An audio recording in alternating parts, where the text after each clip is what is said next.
টিকার দিয়ে করছি, লাইনার দিয়ে করছি।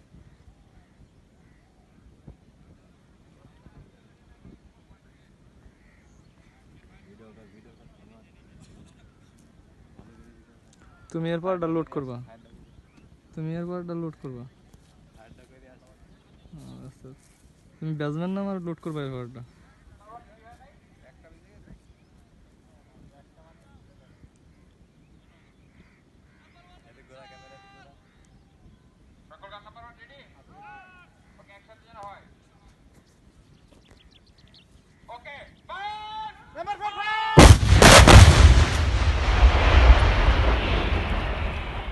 কান গেছে রে।